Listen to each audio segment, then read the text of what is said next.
Who are you and what do you do? Hey, my name is Daniel from Hawk Family Gaming, and I played Eldlich for a long time up until this most recent format. So this is going to be my Eldlich profile. I call it the 21 Floodgate Eldlich. It is a 60 card pile deck, and it's real fun. So the first thing, being a 60 card deck, I play 3 Golden Lord. I know the accepted ratio is typically 2, but I think 3 is really important in this format with how much D Shifter and DD Crow has been going around. So 3 Eldlich. Because it's so big, I want to see him earlier, so I do play some of the other Eldlixirs. Um, 2 and 1 for the spells. The Black Awakening lets you pull them from deck or hand, and then the Eldlixir White Destiny is graveyard or hand. And it's a quick play, so it can be used to dodge DD Crow. The same with the Scarlet Sanguine. So I do play 3 of the Scarlet Sanguine. I play 3 Conquistador for the destruction. This comes in really handy too, chaining it. I had one match recently in a back to duel tournament where they had flipped um, something on me that was going to basically shut me out, and was able to destroy it before it resolved. I do play 3 Hiquero as well, especially against tier. This is really good, being able to banish and um, get rid of any of their fusion cards that they're trying to use. 3 Cursed Eldland to help get the engine started. It's also good to help send one of these to the graveyard to try and get the engine moving faster. 2 cards that I don't see a lot of play, but I absolutely love are 7 Says of the Golden Land, the fusion card, and Golden Land Forever. The Golden Land Forever, both of these are searchable off of any of these Elixir cards, banishing them from your graveyard. So this is your protection from like your evenly matched or your blowout cards that your opponent tries to play on their turn if you go first. So that's it for Eldritch Engine. The next thing we've got are our draw power cards. Um, so I am of course running 3 Pot of Extravagance. The extra deck matters in this deck, but not a ton. We can use it to combo off and get into a couple of big cards really quick to do damage. Um, but if we end up not using them at all, that's fine too because of the floodgates in this. So that's our +2s.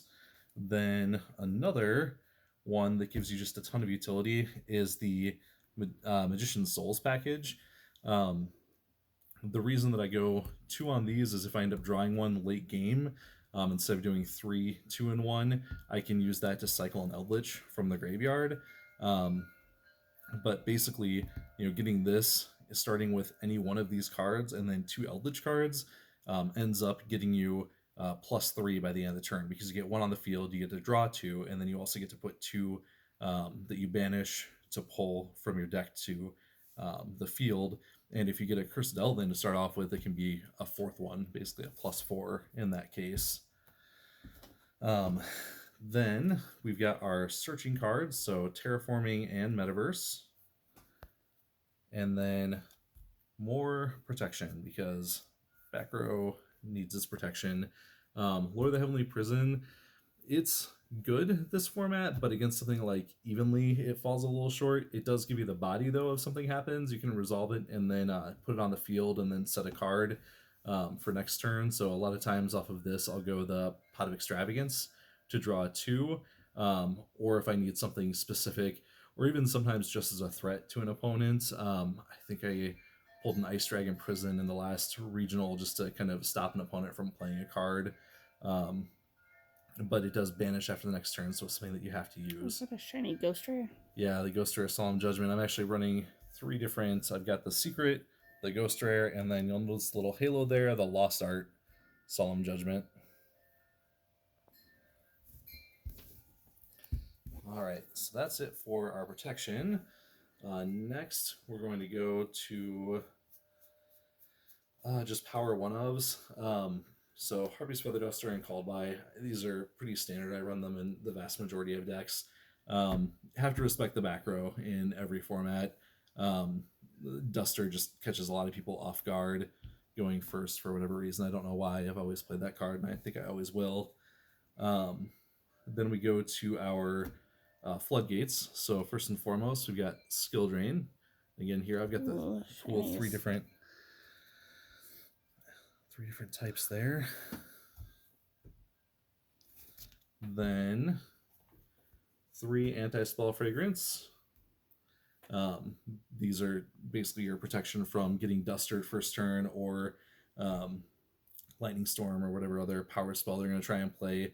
Also completely shuts down pendulum, and then slows runic down quite a bit as well. So those are wonderful. Flunder and Tyr don't like it very much either. No, that's very true. Rivalry of the Warlords. This card basically says that you play all zombies in your case, and your opponent has to pick one thing to play. So if you're playing some kind of pile deck, it really slows them down.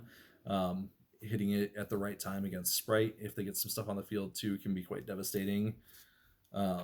Then we've got Gozen Match. In the most recent regional, I took these out for the Soul Drain, and I didn't end up playing enough decks that it hit. Soul Drain hurts Sword Soul. It hurts, of course, Tyr very much. And Flunder. you know, yeah, it hurts Flunder. It slows down your Eldlich recursion, but not as much as you would think, because it's only one of the abilities out of all of the other ones. It doesn't hit any of the traps.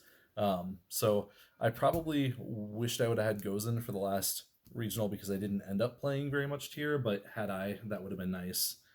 And then we've got, there can be only one, 3 copies of that card as well. Again, it's about slowing down your opponent so that way they can't build a board that you can't break.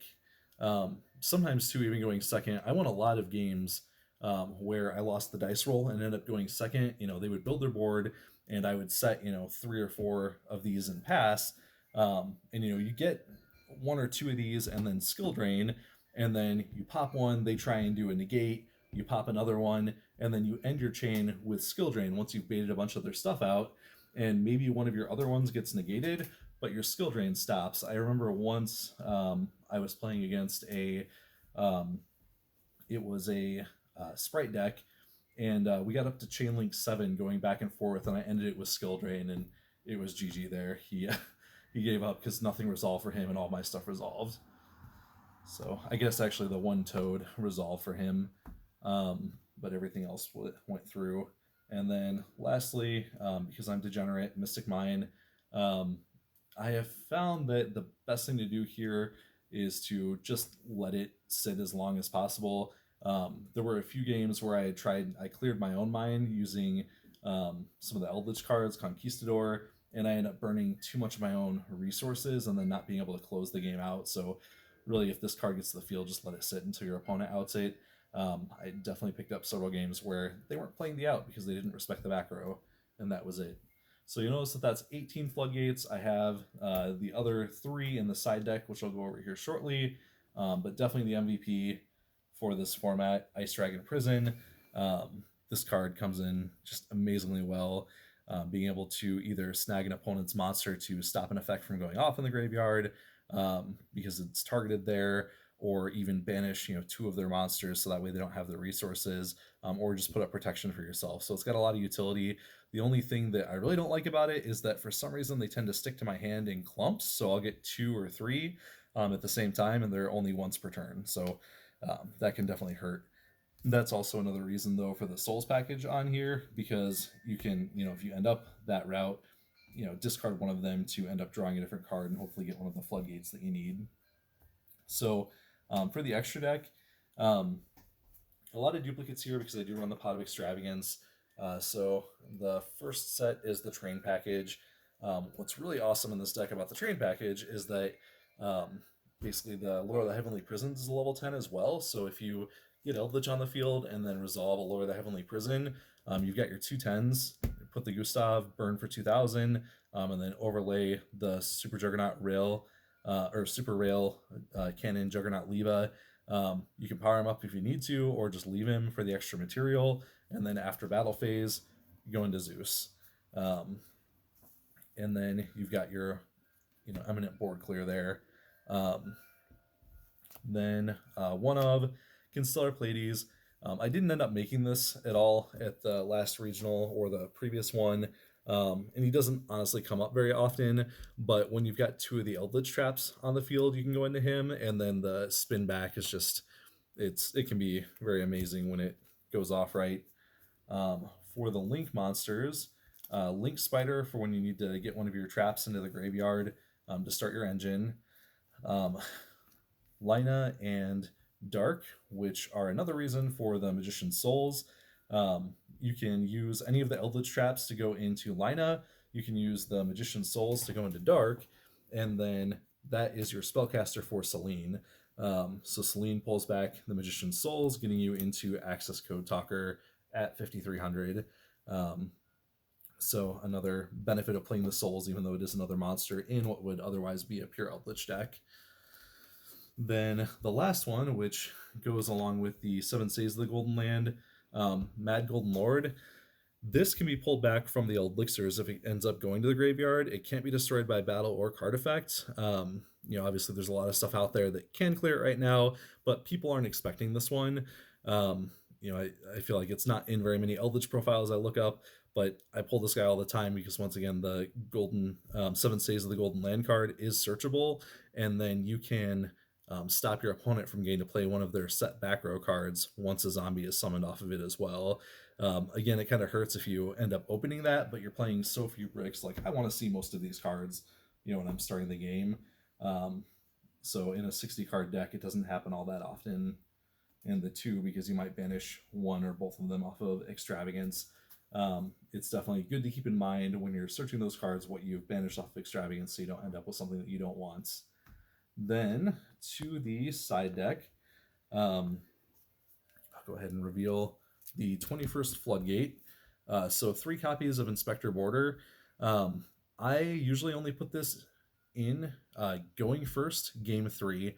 I want to show as few monsters as possible to try and get out when my opponent sides all of the effect veilers, all of the infinite impermanences, anything that would shut this card off. Because they expect back row, and then you normal summon Inspector Border, set 4 and pass turn, and they go, what?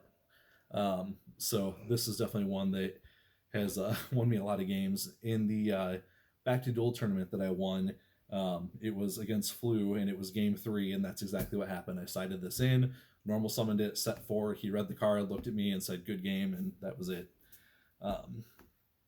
Then he's a beefy boy. Yeah, yep. Then we've got our problem child cards. So if we're going up against a back row, 3 Cosmic Cyclones, especially against Runic, to help out the field spell, since it can be protected by the fusion from destruction. Then Lava Golem for outing those big monsters that you can't clear otherwise first turn. Also burns your opponent, so if you put that on their board and then put up something like Mystic Mine where they can't attack you, they're still going to take 1,000 damage every turn. So you can definitely burn out that way. I'm not playing it in this one, but when I was playing the Brave package, one of my favorite things was bounce it with Draco back and give it back to him again, because it is not a once per turn. So if you end up with 2 of these in your hand, which I have in some cases, you can Lava Golem over 2 other monsters, and then Lava Golem over the Lava Golem and another one of theirs, or on 2 others. And then we've got our board breakers. Hopefully you see both of these together. That's wonderful when you do. Shut everything off and then wipe the field except for 1 card. Otherwise, getting either one of these is going to set you up for making sure that you don't get a bunch of your stuff blown out before it's ready to go, since you are playing traps and it is a little bit slower. I thought about possibly maining this because, again, you can just send it off of Eldlich. So the nice thing about all of the spells and traps in the deck is that they're potential Eldlich fodder to just keep recurring him. But it ended up, I don't know, I needed more back row protection. That's why the Solemns are in there, even going first game 1. The Evenlies hit really hard this last regional. There were a lot of times where I was, unfortunately, didn't get the back row protection I needed and lost too many cards to Evenly. So it is a very fun deck. I did very well at the Tinley Park regional. I ended up going 5-1, so 5 wins, 2 losses, 1 draw into time. and then won a back to duel tournament with it, and then also topped in several different local tournaments up in Madison and Janesville. Um, but yeah, that is my deck profile, and again, I think the only thing that I would change is maybe one of the floodgates for a Soul Drain in the upcoming format. Any shoutouts? Shout outs to my wife, who was the Bird Queen and did very well at this last regional, went 10th place. Shout out to my son Lee, who plays the game as well and goes to Janesville with me on Saturdays. Shout outs to TDS United, the guys who we play with quite often, and then our friends in Janesville, DeLawrence, Rob, all the other guys.